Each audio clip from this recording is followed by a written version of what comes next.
tanya, siapa yang diberkati oleh Tuhan? Diberkati? Diberkati semua? Yang diberkati oleh Tuhan, berikan tepuk tangan yang terbaik bagi Tuhan. Haleluya. Ya, siapa yang punya hobi menyanyi? Oh, yang lainnya tidak angkat tangan? Yang punya hobi menyanyi boleh angkat tangan? Yang punya hobi menyanyi. Yang tidak angkat tangan, saya boleh dengar suaranya. Hobinya apa coba? Bola. Oh, main bola. Ada yang lain? Hah? Main musik? Oh, main basket. Ada yang hobinya olahraga. Ada hobinya menyanyi gitu ya. Ya. Ya, saya punya hobi dari dulu, saya juga suka menyanyi.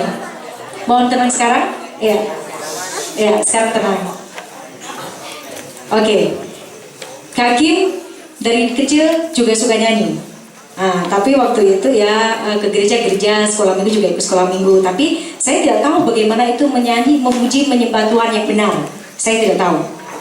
Dulu kalau zaman-zaman saya itu yang lagu-lagu yang biasa update itu di radio, begitu kan? Terus ada juga yang ya album minggu kita seperti itu. Ya mungkin yang seumuran dengan Kak Kim, aduh malu mau bilang. Ya. Yang lagi ngetren waktu itu seperti itu dan saya suka. Saya tidak tahu bagaimana memuji menyembah yang benar, tapi di gereja pun saya dari kecil juga sudah menyanyi begitu ya, seperti itu. Nah, sama halnya juga dengan pujian penyembahan. Pujian penyembahan ini tidak bisa dilepaskan dalam kekristenan kita, kehidupan kekristenan kita. Dan bahkan dalam setiap ibadah, porsi pujian penyembahan itu biasanya 30 menit, 45 menit, bahkan ada biasanya seperti sekarang ini ada waktu khusus untuk kita memuji menyembah Tuhan, praise and worship. Nah, kalau pujian penyembahan itu ada, apakah itu penting? Penting tidak? Penting tidak? Kok ragu sih jawabnya? Penting nggak itu pujian penyembahan? Ya, terima kasih. Begitu dong, pemuda remaja. Ya, pujian penyembahan itu penting.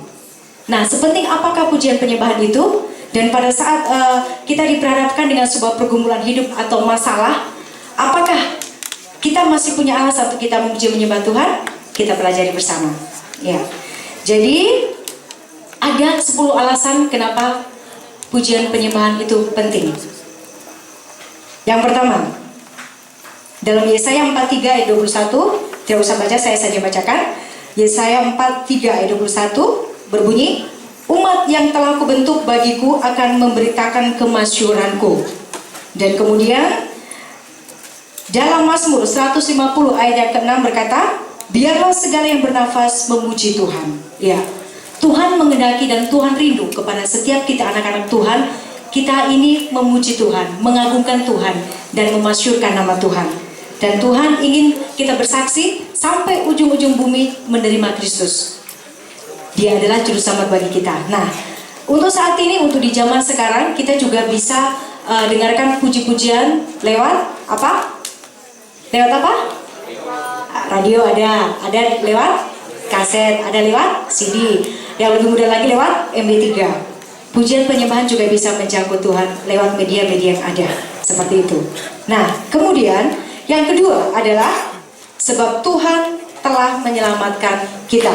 Nah, Raja Daud itu adalah sosok pribadi yang telah kenyang dengan proses hidup. Ya, telah kenyang dengan proses hidup, bahkan juga dalam medan pertempuran.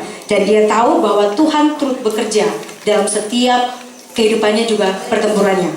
Nah, di sini dikatakan dalam kesemuanya itu ia menyadari bahwa Tuhanlah yang telah mendukung dan menyelamatkannya. Hal itu ia tuangkan dalam suatu lagu pujian yang dinyanyikan oleh Bani Asaf yang terdapat dalam 1 Tawarik 16 ayat 35 yang berbunyi, selamatkanlah kami ya Tuhan Allah penyelamat kami, dan kumpulkanlah dan lepaskanlah kami dari antara bangsa-bangsa, supaya kami bersyukur kepada nama-Mu yang kudus dan bermegah dalam puji-pujian kepadamu. Nah, untuk kita zaman sekarang ini, yang zaman hidup dalam perjanjian baru, kita diselamatkan Tuhan oleh karya Kristus, penebusan Kristus di kayu salib, dengan harga yang sangat mahal, dengan curahan darah Kristus kita diselamatkan. Nah, kemudian yang ketiga adalah Kenapa pujian penyembahan itu penting? Itu adalah ekspresi syukur kita kepada Tuhan. Nah, kalau saat ini kalian semua hadir di sini, kita semua bisa mengikuti jambore dan kita bisa hidup, kita menghirup udara, kita masih bisa bernafas, itu adalah salah satu ucapan syukur kita yang tak terhingga bagi Tuhan. Betul? Orang yang sakit pada saat dia sudah tidak bisa bernafas, dia sesak nafas, dia butuh oksigen. Nah, kalau kita pakai oksigen itu dihitung per jam. Per jam itu harus bayar berapa? 2 jam berapa? 3 jam berapa? Dan seterusnya. Sekarang kita tidak bayar, Tuhan kasih gratis sama kita. Kalian bersyukur tidak? Bersyukur. Tuhan juga mengenaki kita mengekspresikan syukur kita lewat pujian kita kepada Tuhan. Nah, kemudian yang keempat. Yang keempat, sebab kasih setianya kekal sampai selama-lamanya. Iya, kasih Tuhan beda dengan kasih manusia. Kasih Tuhan beda dengan kasih orang tua kita. Kasih Tuhan tuh beda dengan kasih kekasih kita. Wow. Ya. Kasih manusia ada batasnya. Saat meninggal sudah tidak bisa mengasihi kita lagi. Tapi kasih Tuhan terus dari dulu sekarang bahkan sampai selamanya. Nah, contohnya pada saat Petrus menyangkal Tuhan 3 kali. Ya, pada saat Petrus menyangkal Tuhan 3 kali, Tuhan memberikan pengampunannya. Dan setelah Petrus diampuni, akhirnya Petrus Tuhan pakai lebih luar biasa lagi bagi kemuliaannya. Nah, sama juga dengan kehidupan kita. Kemudian yang kelima, sebab Tuhan bertata di atas pujian kita. Ya, dalam Mazmur pasal yang ke-22 ayat yang keempat berkata, padahal engkaulah yang kudus yang bersemayam di atas puji-pujian orang Israel. Ya, dari sini kita tahu bahwa Tuhan sangat disenangkan dengan puji-pujian kita. Buktinya, Tuhan bertata dan bersemayam di atas puji-pujian kita. Nah, sekarang contohnya begini. Kalau misalkan kita melakukan sebuah pekerjaan baik, pekerjaan rumah kita laksanakan dengan baik, orang tua kita pasti senang, bukan? Betul? Senang tidak? Kalau yang perempuan bangun tidur langsung doa, kemudian bantu mama di dapur bersih-bersih dan sebagainya, cuci piring, laki-laki juga seperti itu, orang tua pasti senang kan? Sama juga dengan Tuhan. Pada saat kita muji menyembah Tuhan, Tuhan disenangkan lewat pujian kita, dan bahkan Tuhan bertahta di atas puji-pujian kita. Dan kehadiran Tuhan di atas puji-pujian yang kita naikkan memberikan kelepasan, memberikan kekuatan, memberikan kelegaan, mengubahkan hidup kita, membangkitkan semangat kita, dan memberi jawaban bagi setiap pergumulan kita. Ya, seperti itu. Kemudian yang keenam, indah dan baik memuji-muji Tuhan. Dalam Mazmur 147 ayat 1 dikatakan, sungguh bermazmur bagi Allah kita itu baik, bahkan indah dan layaklah memuji-muji itu. Ya, jadi siapa yang sudah punya mezbah pribadi? Ada? Boleh katakan? Maksudnya begini, yang satu hari punya waktu khusus untuk berdoa secara khusus, secara pribadi kalian dengan Tuhan. Ada? Angkat tangan boleh? Jangan bohong. Ya, angkat tangan ada? Ada? Ada? Ya, ada beberapa. Kita harus belajar. Pada awalnya mungkin kita tidak tahu bagaimana dikatakan indahnya memuji Tuhan. Bagaimana rasanya dan bagaimana caranya. Awalnya mungkin kita merasa saya tidak bisa kayak seperti itu. Apa sih indahnya memuji Tuhan? Tapi kita harus belajar. Pada saat kita bersekutu dengan Tuhan, kita akan bisa menikmati indahnya hadirat Tuhan. Di situ Tuhan akan beracara dalam kehidupan kita, dan Tuhan akan menyatakan apa menjadi isi hati dan kehendak Tuhan dalam hidup kita. Pergumulan kita pun pasti hilang lenyap bersama dengan Tuhan. Selanjutnya, yang ketujuh adalah sebab Tuhan itu layak dipuji.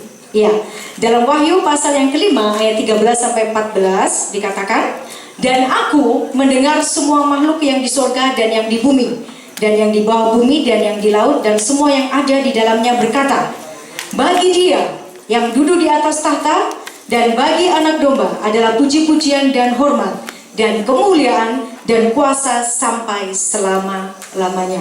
Ya, hanya Tuhan yang layak ditinggikan. Bukan kita yang ditinggikan, tapi Tuhan yang layak ditinggikan. Kemudian yang ke-8, ada kuasa dalam pujian. Amin. Ada kuasa dalam pujian. Amin. Ada yang punya pengalaman pribadi soal ini? Ada kuasa dalam pujian? Saya punya. Ya, saya punya ini. Saya sebelum saya bertobat, saya suka dengar lagu-lagu dunia. Tapi setelah saya bertobat, saya belajar untuk hidup memuliakan Tuhan. Lewat talenta yang Tuhan beri kepada saya ini persembahkan yang terbaik bagi Tuhan. Jadi saya terus belajar untuk belajar lagu-lagu rohani, puji-pujian rohani. Dan pada saat saya diperhadapkan dengan sebuah masalah, pujian itu datang dan menguatkan saya. Misalnya seperti ini. Apapun yang terjadi di dalam hidupku, tetap ku berkata Tuhan Yesus baik. Loh, kok bisa ya? Kita dalam keadaan susah, kita dalam keadaan terpuruk, kita dalam keadaan lemah, tapi pujian berkata apapun yang terjadi, Tuhan Yesus tetap baik. Dan dari setiap puji-pujian yang saya hafal, yang saya pelajari, dan kemudian saya naikkan kepada Tuhan, dan pada saat saya memiliki pergumulan hidup, pujian itu hadir dan memberikan kelegaan dan jawaban bagi saya. Ya. Dan kemudian yang berikutnya,